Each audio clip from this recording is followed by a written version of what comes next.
Welcome back to the Changemaker podcast. I'm your host, Deke Copenhaver. My guest today is Dov Baron. Dov has twice been named to the list of the world's top 30 global leadership gurus, Inc. magazine's top 100 leadership speakers. Dov is also an independent contributor to multiple media outlets, including CEO World, CNN, El Italia, Entrepreneur Magazine, and Fox.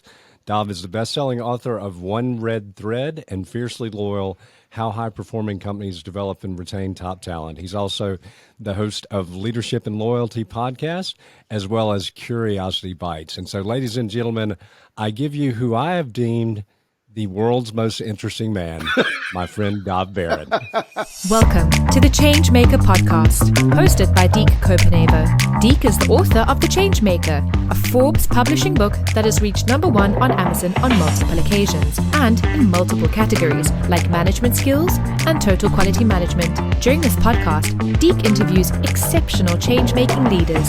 Deke currently operates Copenhaver Consulting, where he helps local governments and other public organizations maximize their potential. He's also a sought-after public speaker. We hope that the Changemaker has an impact on you today and that you find takeaways that make you a better leader in your life. Now, here's Deke.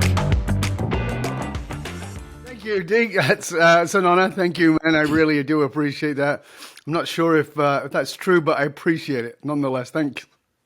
I think it's absolutely true.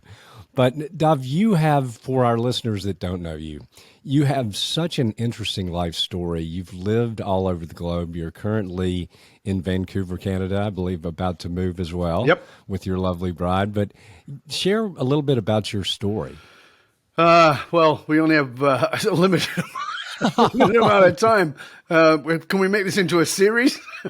Yes, we can. Home and away series. Yeah, exactly. So I was born in Northern England. I left over 40 years ago, and I was born into abject poverty in an environment that was filled with crime and violence and addiction and all kinds of craziness. Made a decision to get out of there when I was 14. I had my inspiration at 10, decided at 14, left at 21, and then began to travel the world to study with different teachers of different areas. I was studying religious philosophy even as a kid. I studied Vedanta, which is Hindu philosophy, Buddhism, the Tao, Gnostic and Coptic Christianity, and Kabbalah, Jewish mysticism. So I studied all those, got to know all these great, wonderful spiritual people who, and I don't know, I'm pretty sure you don't swear on your podcast, so I'll keep it to a minimum. No, you're welcome. But who couldn't get their shit together, who were very spiritual, and it was kind of irritating for me.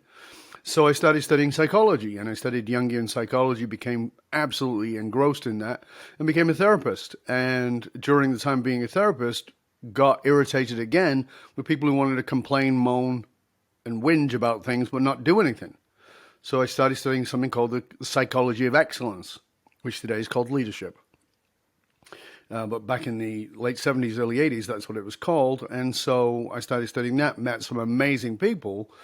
But again, they were very successful, had more money than I'd ever dreamed of, and at the same time were sort of spiritually lost, soulful, soulless.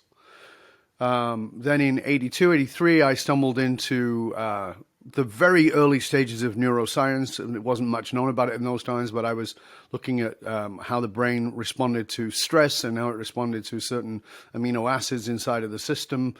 And then stumbled into quantum physics, and then eventually wrote a thesis on quantum physics, metaphysics, and psychology, how all the three come together. And that's the work that I do. And what it is, in simplest possible terms, is the anatomy of meaning. What is meaning? How do we get meaning? What happens when we don't tap into that? And what we can do inside of a business, an organization, or a nation once you understand the emotional source code of a group or an individual or an organization, and how that empowers people to really live at their highest quality of life with deep meaning and purpose, rather than randomly picking a tribe and then fighting for something you don't really believe in, which is what people do. Well, and Dov, so often people see successful people like yourself and they think, well, gosh, they've always been successful. But obviously you come from very humble beginnings. Yeah. But we've discussed part of leadership is the ability to overcome adversity. Absolutely. And you're a great example of that. In 1990, I believe you had a rock climbing accident. So I'd love for you to share that story and how that helped shape who you are today. Yeah, I mean, like I said, I told you where I came from. And so there was this drive inside of me to succeed. And so by 1990, I was about the most successful I'd been up until that point. And one of the ways I knew I was successful is I owned a big American car. I mean, literally, I owned an LTD, right? It didn't do miles to the gallon, it did gallons to the mile. But I wanted that vehicle because as a small boy, I remember sitting on the edge of Berry New Road, which was this main highway that went into the city. And every now and then an American car would go by, like one in a month, not very often. But it was like, wow. There was Rolls Royces, which I loved, and Bentleys, which I loved. And then there was these big American cars. And it was like, wow, those people must be really rich in my poverty-stricken mind, right? So that was an unconscious mechanism for me. So I had all that. I had the house, I had the car, I had all those kinds of things. I'd been on a couple of speaking tours. I came back, I was exhausted, took a few days off, went to a place called Brandywine Falls, which is by Whistler in British Columbia, which is where the 2010 Winter Olympics were held. And spent the day there, swam in the lake, had a good time, went to a place called Brandywine Falls, and it's this beautiful, beautiful place in nature.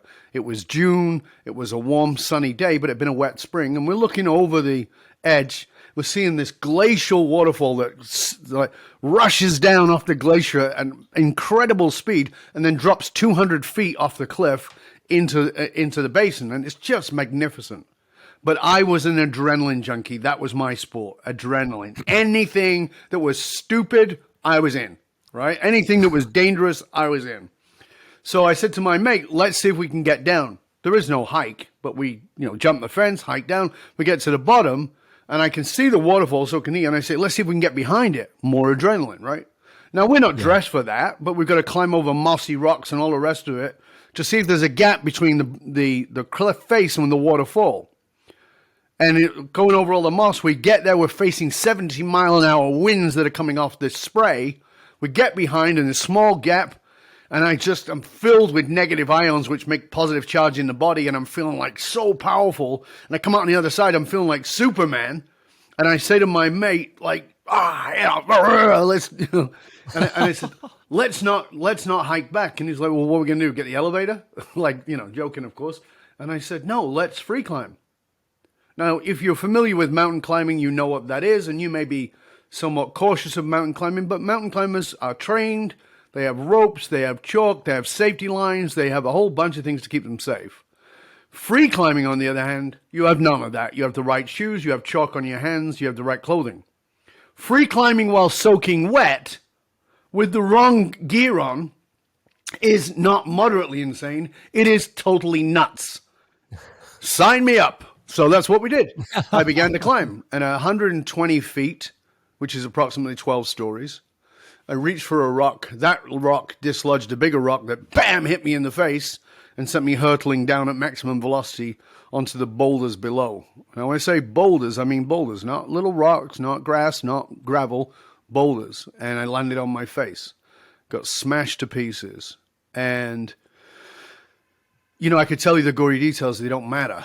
What I can tell you is that I died 5 times during that time. So that was the end of my life as I'd known it. But I was not accepting of that. Now listeners can see why I refer to you as the world's most interesting man. But let's get into, you and I are on such common ground when it comes to leadership. Yeah. And one of the great things to me that I was able to do during the pandemic, which is still going on, was to meet like-minded leaders all over the world. Yeah. And I've often said that I'm just an old hippie at heart. I want to use every platform I have to bring people together on common ground. Mm-hmm. But you and I were having a conversation, and you had an interesting point of view. Once again, you're in Canada, but looking at American politics. Yeah. And people say, America's so divided politically. Well, maybe politically it is at the extremes, but you made reference to me that you think most Americans are politically homeless. I did, yeah. So to give people context, I write about American politics. I'm asked to advise on that. I advise leaders, and of course, I give commentary on it. I've studied American politics since I was a kid. My introduction to it was the assassination of Martin Luther King when I was 10 years old. Yes, I'm that old. No, you're not. But I was just engrossed in American politics and have watched that journey. And, when you look at the division, you have to look at this in a bigger picture. And it's part of why I like looking at American politics in that I don't live there. I'm not caught in the bubble on either side. So, I can see Democratic problems, I can see Republican problems, I can see even libertarian problems. And the key to understanding it is this. So let's just step back a little bit and understand this about human beings.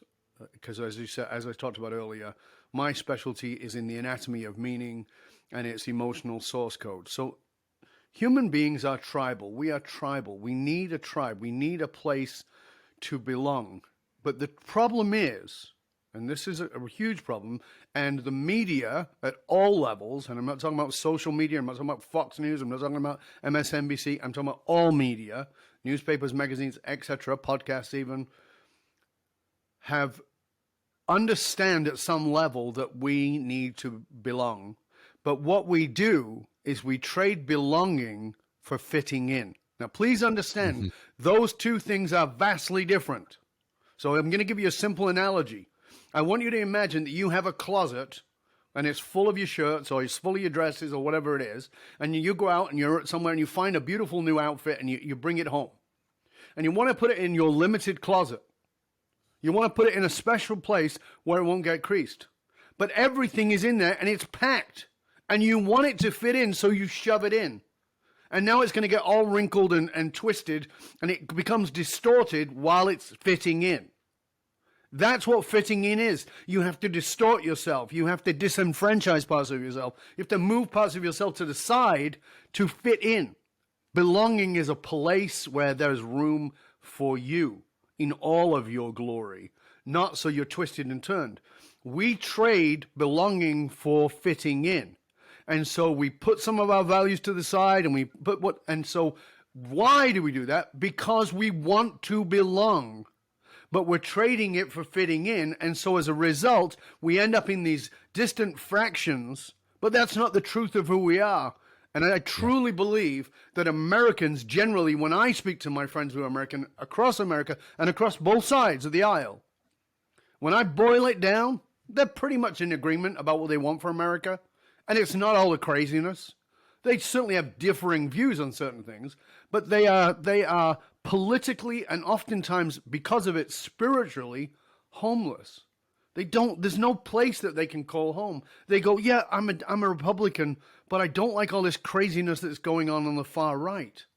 Oh yeah, I'm a Democrat, but these people over here, with all their cancel culture, they're driving me mad. And I think they're all lunatics.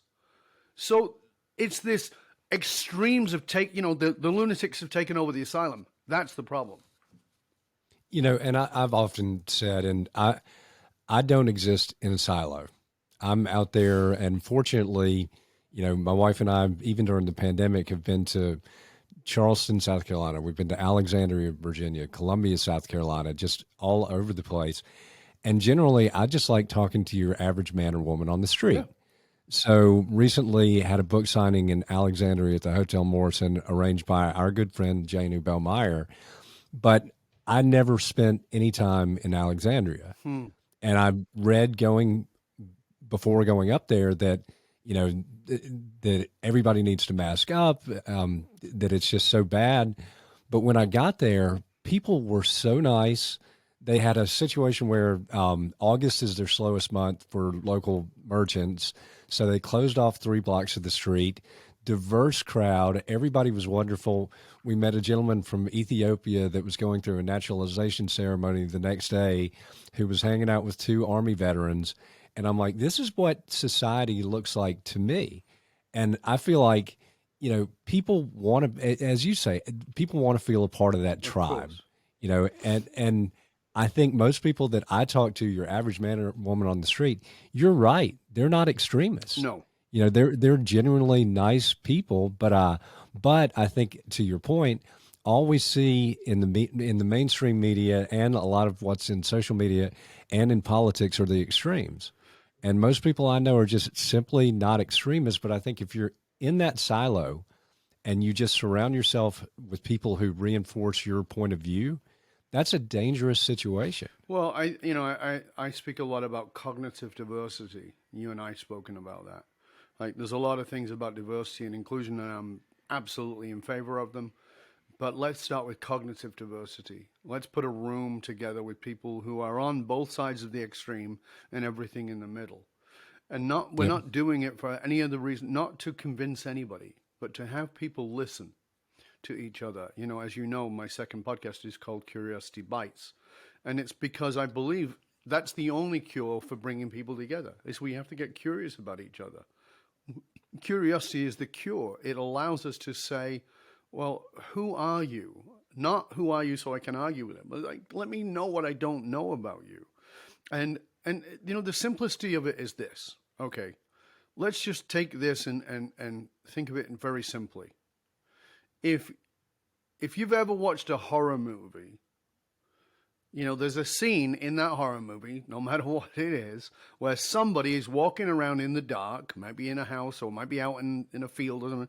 They're walking around in the dark, and they have a spotlight. They have a flashlight. And that flashlight is going across random things, nothing scary. And then suddenly that flashlight lands on a face. And you, as watching that, jump, you scream. And sometimes that's a friendly face. But that's what the media is. It's nothing more than a spotlight that's picking a target. And so you don't see the rest. You see the extreme right. You see the extreme left. You see the extremists. But you're missing the incredible vista of people who are beautiful, who are open, who are generous, who are magnificent, who hold all the values of America, meaning that it's inclusive, you know, it's the Statue of Liberty mentality. You know, they are the majority of Americans. They're not the minority, but the media, in all of its forms, as I said, is shining a light on that. Now, do we need to see that? Yes, we do. We need to see the dark underbelly. We need to be aware of that. But we need to understand that the dark underbelly is a minority, not a majority. Not in your company, not in your organization, not in your community. When you start shining a light on the bigger, then you see what it's really all about. It's like, that's not what it is at all. No, and we've talked so much about that compassion and empathy are two big parts of leadership. And I was recently reading an article about Jamil Zaki, a Stanford psychologist and author of The War for Kindness, Building Empathy in a Fractured World. And the article reference, and I take it the book references you and a relationship that you had mentoring somebody that, you know, might not have been somebody that you would have typically decided to hang out with. Can you talk a little bit about that? Sure. Many years ago, a friend, guy who had actually worked for me for years, paid for someone to come see me. He gave him an hour as a gift. The guy came in. His name was Tony. I sat with Tony, and, you know, my hours are not cheap. And after about 15 minutes, I looked at Tony and said, listen, Tony, this hour's not cheap. Damien paid for it for you. Why are you wasting his money? Like, what have you got to say, man? I'm here to help you, but I can't help you if you won't tell me what's going on. So he was like, you know, he's like trying to come up with something, but, you know, he's looking at the rug like maybe the answer's in the pile of the carpet. And he finally swallows a couple of golf balls and he says, I've been a neo-Nazi and I used to run WAR, which is White Aryan Race. For Western Canada, I've been to the Supreme Court in Canada twice, and I've tried to make British Columbia and Alberta white-only states, white-only provinces. I said, oh, okay. And telling me some of the things he's done, and I'm sitting there pretty flat-faced, not responding, and then suddenly I broke a smile, and the smile became a full, like, you know, I'm holding back a laugh. And he's, you know, he's bearing his heart and soul here. This guy swallowed golf balls to tell me this. And needless to say, he sees me smiling and he's pissed off. He's like, so he finally says, what are you laughing at? And I said, Tony, you were a neo-Nazi, right? And he goes, yeah. I said, you do know I'm a Jew, right? And he goes, effing irony. And I said, yeah, it's okay. It's okay.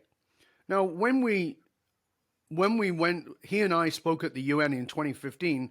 So just as during the Trump-Clinton, battle to get in, we talked about how neither of them were paying attention to the extremists that were moving in from the extreme right. And we talked about the neo-Nazi, and we were invited to speak because of this. And the lady who was interviewing us was a Muslim lady from CNN. And she said, how could you possibly help somebody? How would you be willing to help somebody who was, who wanted to eradicate your race? And I said, that's the problem. And she said, what? I said, you see somebody wants to eradicate my race. I didn't see that. She goes, what do you mean? I go, that's the problem we're dealing with every day here. You keep seeing people as part of something rather than as people who are in something. There's a difference. She goes, I don't understand. I said, here's my central philosophy. I don't live in the world. I live in the mirror. She goes, what does that mean? Everything is a reflection of me. She goes, okay, tell us more about that. I said, I didn't see Tony as a neo-Nazi. I saw me. She goes, you were a neo-Nazi? I said, absolutely not.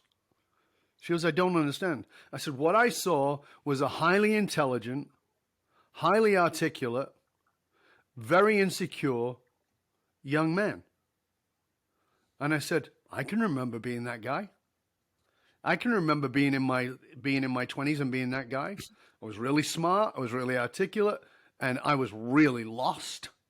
And I was really angry, just like him. I took a different path. I studied religious philosophy. I studied psychology. I studied quantum physics. But I could have just as easily taken a path that he took. I didn't see a neo-Nazi. I saw somebody looking for an expression of who they were, who needed significance, who needed to be seen, who needed to be valued. And the neo-Nazis valued him. They valued his intelligence. They valued him as an articulate individual. They valued him as a creative being. And so they played on that, and they made him feel like he was welcomed. You don't make him feel welcome in society. Why would he not? Why would he be around you? So he's going to go where he's welcomed. And if that's a shitty environment of neo-Nazis, that's where he's going to go. That doesn't make him a bad person. That makes him just like me and just like you, somebody who needs to belong. So we were then part of a group to find how to help with these radical movements. And they said, what is the best language to de-radicalize? And they said, if you use a specific language to de-radicalize, you will never de-radicalize anybody. And they're like, what are you talking about? We need a psychology, a certain language. I go, no, you don't. That will not work. And they said, well, what do you mean? I said, Tony, what de-radicalization language did I use for you? And he goes, none. I go, actually, I did. What was it? And he goes, I don't know. I said, when you first came in, that first 10 minutes, what did we talk about? And he goes, Norwegian blue. And I said, laugh, and I go, yeah, we talked about Monty Python. And she looks and says, why Monty Python? Because that was the common bond. He had told me that he had spent time in Liverpool. He told me that his father was from Liverpool in England. I knew that that was going to be embedded. He was intelligent. I knew that he was likely to have that as a sense of humor. I played to what was common between us. Once that commonality was built, that allowed him to trust me to swallow the golf balls 15 minutes in and tell me the truth. If I'd have said, "Hey, I'm a Jew, and I used to be a therapist. Tell me what's going on," he would have gone, "Whoa, I'm in the wrong place," and would have run away like his hair was on fire. What I did, I said, the common language for de-radicalization is rapport, and if you add to the rapport humor, which is what we did, Yes. anybody can open up. Anybody can open up, unless they're psychopathic, and that's a different thing altogether. If there's a psychology going on, that's a neurochemical problem. But otherwise, anybody can open up with that. I've always believed that if people are offered an alternative, they'll go to it. So when I ran for mayor here in Augusta, I was not a typical politician. I stayed positive. I ran on bringing people together rather than tearing them apart, and it worked. So when I wrote my book, my editors at first told me, "You're going to need to target a demographic." Yeah. And I thought that's not what I do. And you and I will get into the punk rock conversation, but I grew up a punk rock fan, and I'm like, I'm not doing that. I'm going to do what I always do. So 6 months in, my editor said, well, this is really going to appeal to a wide range of people. So when the book first came out, I had a young lady who's African American. She's the vice chair of the Democratic Party locally. She came up to me and she said, I love your book. My 18-year-old daughter loves your book, and you need to run again, and I'd vote for you even if you ran as a Republican. So then that same week, a gentleman that we know locally who knows former President Trump and was a dyed-in-the-wool supporter at the time came up and told me how much he loved the book and just went off and on and on it. But I think I've often said sometimes to seek common ground, you have to become common ground. Very good. And that's what you do. You are a common ground leader, just seeking out that common ground. And that doesn't, it's not easy, but it's there. You talk about using humor. There's more, in my mind, there's more that unites us as human beings than divides us. I think you're absolutely right. I mean, you just brought up another example of it, right? Within a few minutes of a conversation, people will tell you all kinds of things if you would just listen. So here's this, I don't know, let's go with this guy with one of those Southern accents. That couldn't be further from my accent, right? They speak a lot slower than I do.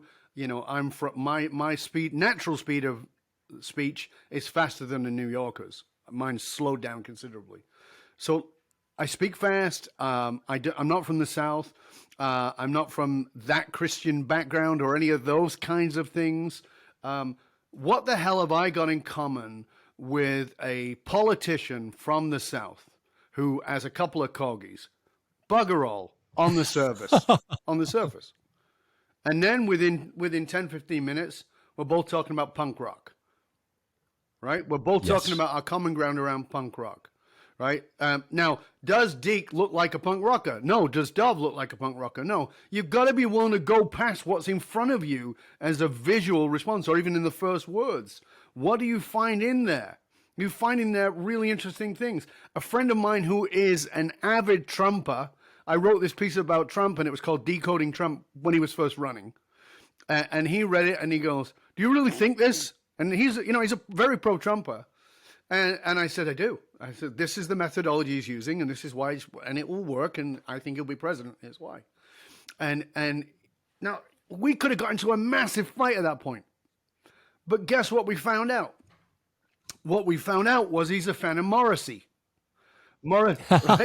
He's a fan of the Smiths and Morrissey. Lead singer of the Smiths. The Smiths, Morrissey, yeah. And Morrissey is from my hometown. Morrissey is from Salford. We start talking about Morrissey, which now leads us into the Cocteau Twins, which now leads us into Elizabeth Fraser and This Mortal Coil. Bands that nobody else have heard about, but he knows about, and he's a military guy.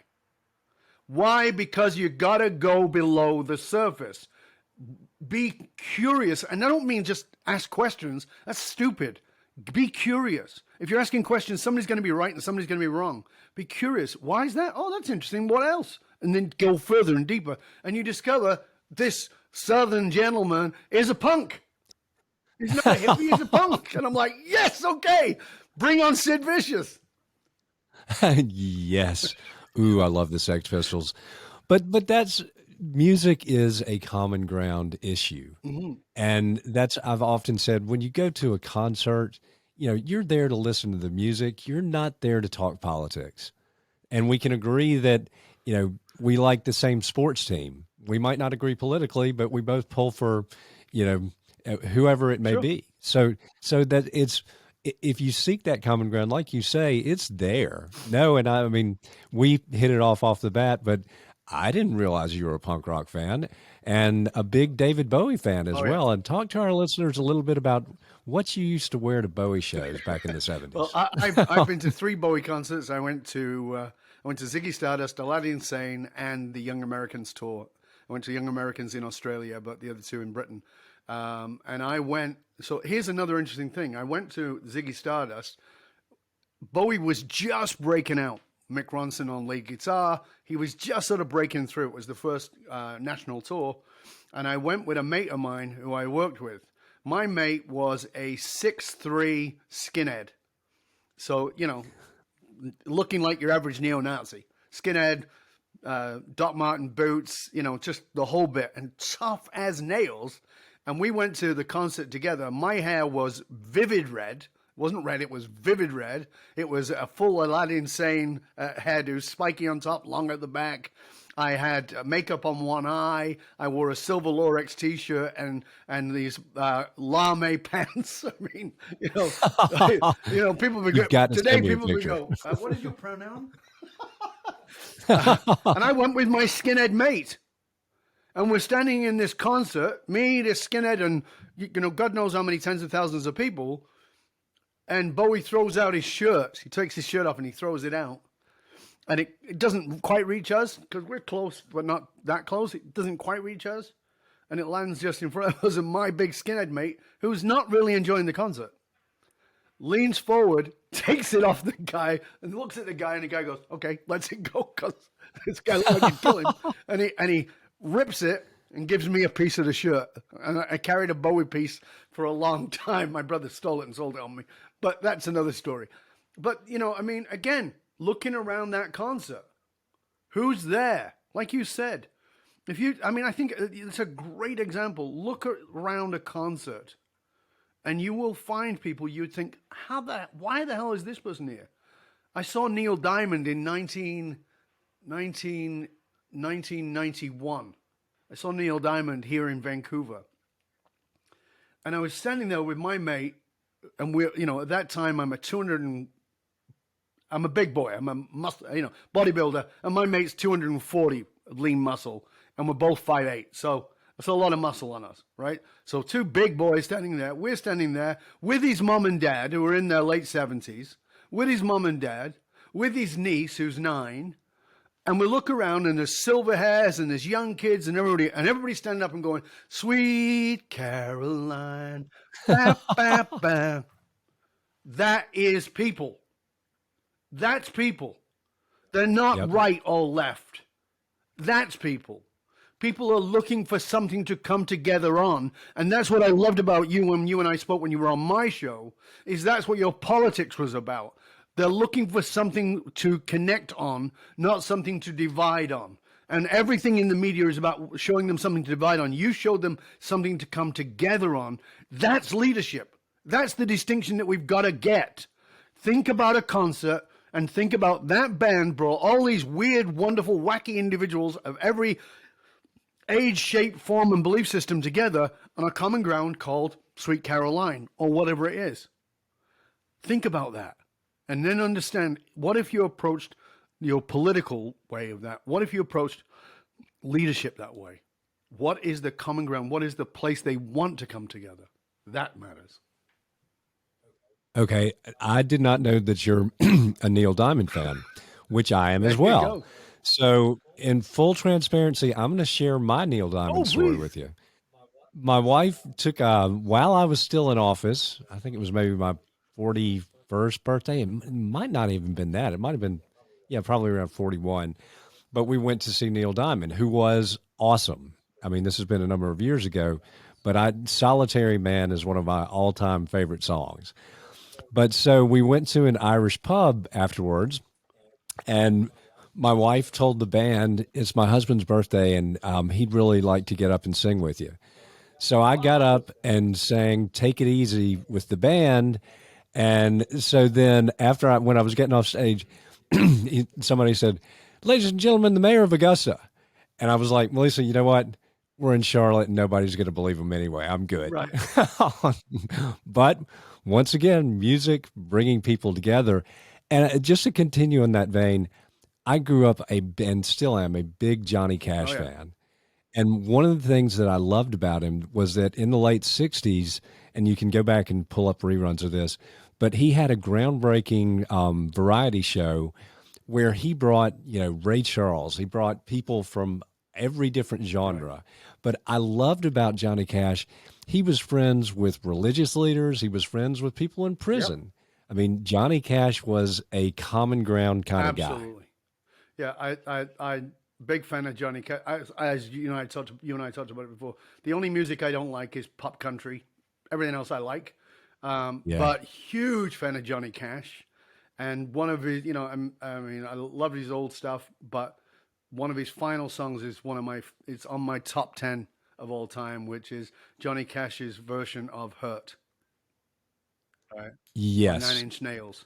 When he does that, Yeah. I mean, 9 Inch Nails is a pretty hardcore band, and Johnny Cash's version kills it. Just, it's heart wrenching. When I watch that video, I get tears Yeah, in me my too. eyes. I mean, that's an amazing video, but sort of staying in the rock and roll country genre, I believe that today's version of Johnny Cash is Dave Grohl from the Foo Fighters.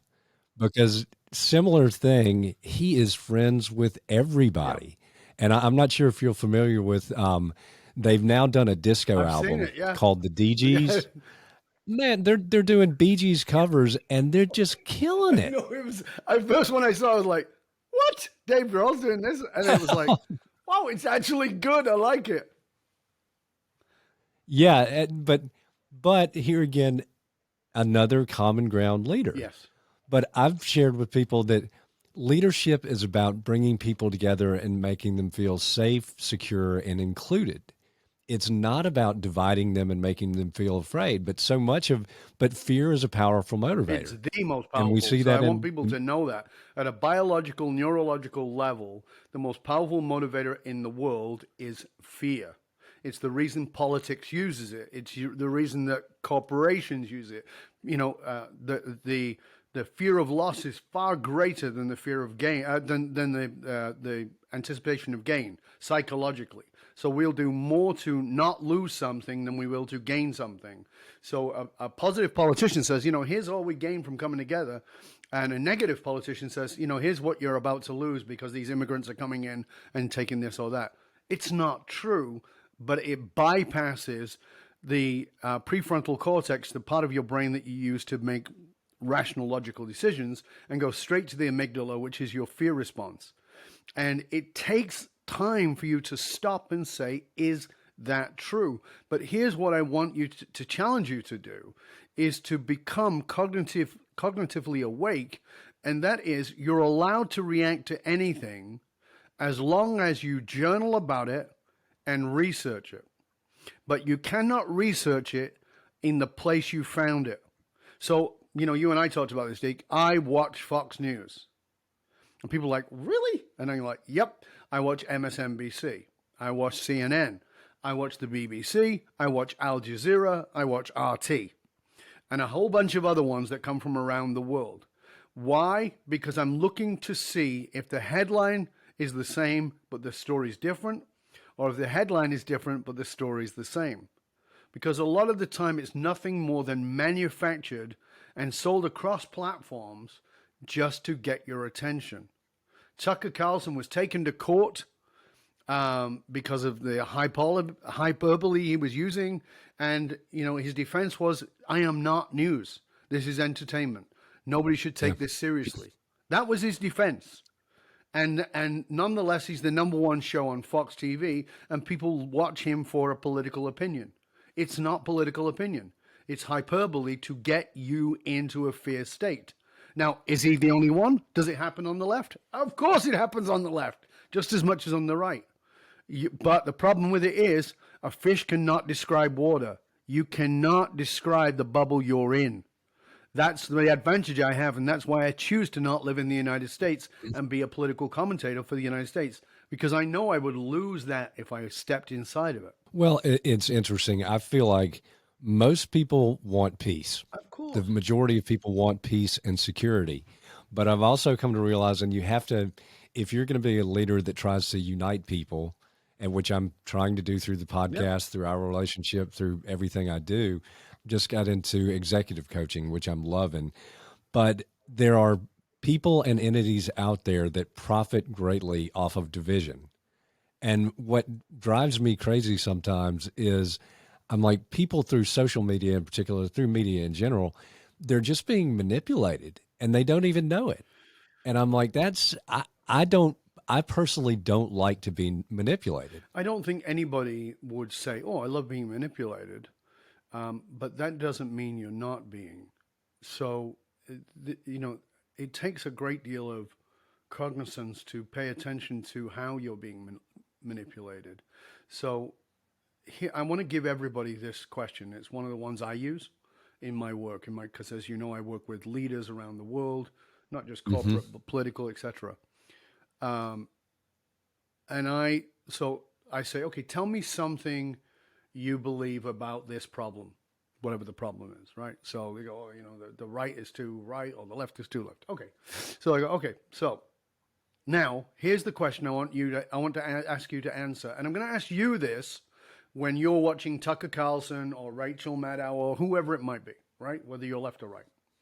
And the question is very simply this: what has to be true for that to be true? Right? Biden is going to be the worst president of all time. Okay, what has to be true for that to be true? Well, he has to fail on everything. Has he failed on everything? No. Okay, well, it's not entirely true, is it? No. Okay, so what has to be true for that to be true? And so you break it down, because a lot of the comments that are pushing you into radical right or radical left are extreme comments. They're not built into nuance. People who are thinkers are focused on nuance, not on absolutes. Radicalism, extremism, is always fixed on absolutes. The immigrants who are coming in are rapists and murderers and whatever it is. That's not true. Are there? Yes, of course there are. There's also lots of Americans who were born in America. There are also lots of any country you like. It doesn't matter. So you ask the question to give yourself the cognition, to allow yourself to think at a higher level. What has to be true for this to be true? Once you get that, you start to go, oh, and it's not then about making somebody wrong. It's just about, well, let me open the lens a little bit. Just let me open the lens a little bit. So the neo-Nazi is sitting in front of me, therefore he hates Jews. Well, what has to be true for that to be true? Well, he has to have hurt Jews. Has he done that? Yes, he has. Okay. So he's fired by hate. Yes. What has to be true by that to be true? Well, I'd have to know what it is he hates and why he hates it. Well, let's find that out. And we find out, no, what he originally wants is to belong. He wants a place to fit in. Oh, okay. What has to be true for that to be true? Well, he'd do all the behaviors he's done, and he'd have to be given opportunities to do something else. Now he's leading the world in anti-radical. He's helping people come out of neo-Nazi groups. He's spoken at the UN with me. He speaks at synagogues all over the world. He speaks at Holocaust centers around the world. They've made 2 movies about him. He's written a book called The Cure for Hate.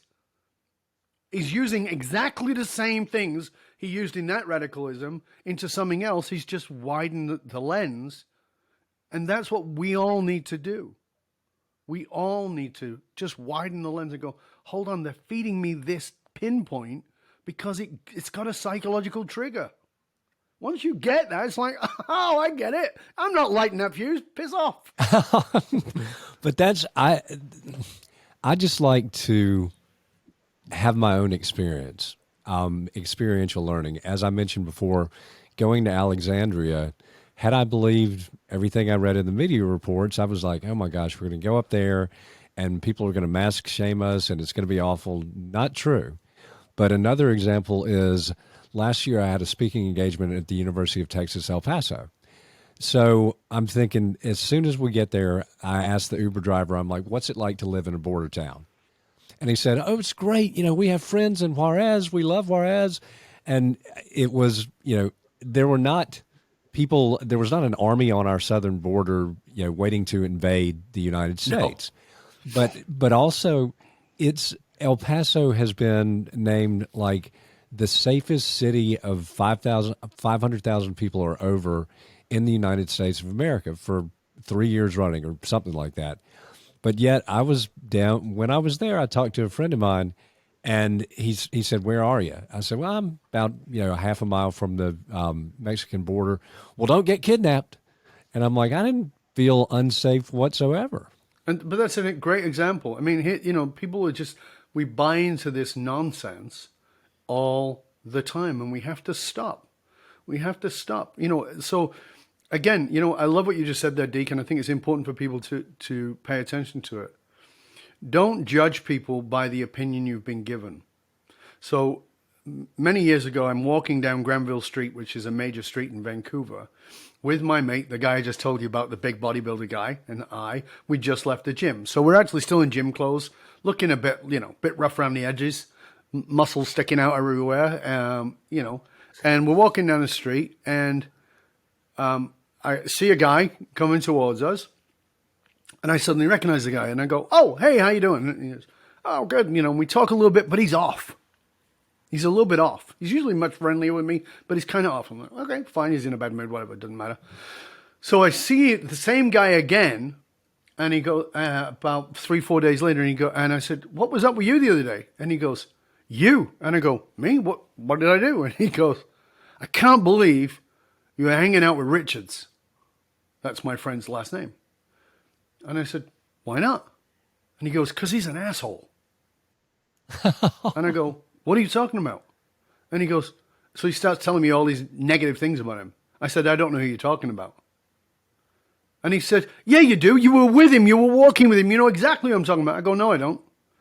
He goes, "You're telling me you weren't with him?" I said, "No, I was with Mike. I don't know who you're talking about." He goes, "Is this some kind of riddle?" I said, "No. Who you know is not who I know. Who I know is kind, loving, generous, and spiritual." He goes, "Oh, that's really funny, spiritual. Do you know what an asshole he is?" I go, "He's not. That's your experience of him. When is the last time you spent time with him?" And he goes, "Oh, about 10 years ago." I go, "Uh-huh. Have you changed in the last 10 years? I know my friend is very spiritual, kind, generous, loving, intelligent. I wouldn't hang out with him otherwise. I will not judge him by your experience." And that's the thing, politically or in the entertainment industry, I think the media has a tendency to make people caricatures. Of course. And I'll give you an One-dimensional. example. Our governor here in Georgia, Brian Kemp, is a friend of mine, and I'm happily politically independent. But so he was pilloried by the national press for opening up too early, for all this. Then he starts getting slammed by the far right after the election. And I texted him throughout, and I'm like, he is a good-hearted, kind man. But I would text him words of encouragement throughout, because I'm like, to me, if you're being attacked by the far right and the far left, that's leadership, to me, because you're doing what's right for the majority of the people you serve. Isn't that interesting that if you're actually a leader today, and leader, by the way, that I mean that in the context of the way you and I would describe leader, not as in the title, but if you're actually a leader today, you need to bank on the fact that you are going to get attacked by the extreme right and the extreme left. And if you're not getting attacked by them, you're probably too far left or too far right. You have to make sure that both of it, so take that as a sign. They're attacking me from both sides. I must be doing it right. I must be doing it right, because telling the truth is radical. Telling the truth is radical. Doing what you believe is genuinely best for your people is radical. Not blowing smoke up the asses of those on each side who decide that you should be something. Not being offended by something that you don't find offensive. I love what you just said there. That's leadership. That is what leadership is. If I'm not under some level of attack, I'm probably just wishy-washy, or I'm an extremist. I don't want to be on any part of that. I don't want to be left, extreme right, or wishy-washy. I want to be curious about who you are and how I can serve you. Once I get that, fine. I don't care if you're an extremely religious Christian or extremely religious Jew or Muslim. I don't care if you're an extremely Republican or extremely Democrat or extremely anything. It's irrelevant. I just want to find out who you are below the layers. And as you said, we delivered these caricatures. But here's the thing. Human beings are not caricatures. You need to understand this. You as you listen to this right now, I want you to think about this, because you've been sold the idea that you have to present that caricature of yourself and you always have to be in that. But that's not true. You are a diamond. You are a multifaceted diamond. And certainly you have certain facets that have been polished more and shine more and are unavoidably true about you, i.e., you're a certain race. But you are multifaceted. There is far more to you than anyone could ever know. As I said, who would pick Deke as a fan of Neil Diamond and the Sex Pistols, as a Southern gentleman politician who is friends with some wacko Jew who lives in Canada, who speaks about American politics and is a Bowie fan? You know, there's more to us than this. There's far more, but we want to shove everybody in a box. But by the way, I want you to understand, it's not because you're bad that you shove people in a box. That's the brain. The brain works that way. The mind says, delete. It pushes stuff away quickly in order to stay cognitively fast. It's trying to save energy. You have to slow it down. That's your responsibility. Slow it down and say, hold on a second, I just want to look a little bit deeper. Because there are things about this person I don't know yet, but what if there's something there? And by the way, that will take you out of the caricature of this person's wonderful, or the caricature of this person's, the next Adolf Hitler. That's not true. You've got to look at what else is below the surface. What is there? And when you get to the work I do, which is the emotional source code of that person, you start to realize even shitty behavior wasn't intended that way. It's actually a reaction to something. Once you get that, you start to move into compassion, like we talked about before. You have compassion, you have empathy, you have curiosity, and from there, you can have courageous connection. Well, Dov, we could literally talk for hours, but and hopefully at some point I want to have a beer with you and talk for hours. But we're going to have to start wrapping it up. But just for our listeners, where can they find you? Thank you. I appreciate that, Deke. Really do. And by the way, it's an honor and a gift to be here. Before I tell you about me, I want to say this. I don't know if you're a regular listener to this show or if you're a new listener to this show, but here's what I really want to encourage you to do. I want you to go to wherever you listen to the podcast. I want you to go there, rate, review, and subscribe to the show. Podcasting is a lot of work. People don't know or realize that until they're doing it. And it's a one-way street, meaning we put out a lot, but we don't get much back. I've got 2 shows. I know what it takes. So when you go rate, review, subscribe to the show, we get that feedback. We get to know, oh, I'm on the right track. When you write a review and you say, here's what I got out of the show, or here's what I got out of the episode, that really helps. It's important. And I want to encourage you not to hoard the information, to share it. In fact, I want you to write personally to Deke and tell him what you got out of this episode, what you're going to do with it. Write to me.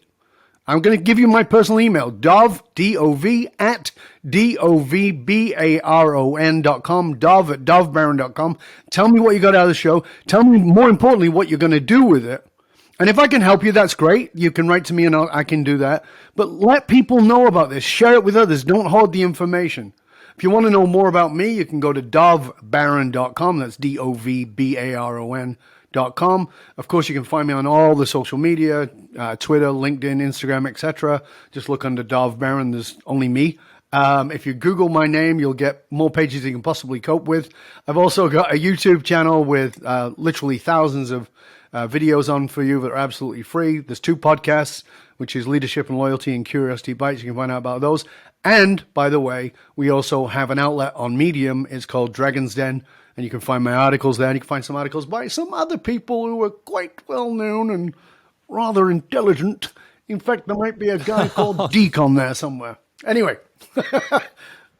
And so I've just proven why I started out the show calling you the world's most interesting man. Yes, well, in that case, stay curious, my friend. Stay curious. Stay curious. Thank you for being here. It's been a true blessing and a pleasure. Thank you, Deke. It was an honor and a blessing. Thank you, sir.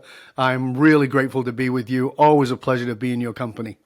A real leader. Absolutely. Dropping the mic, and we are out.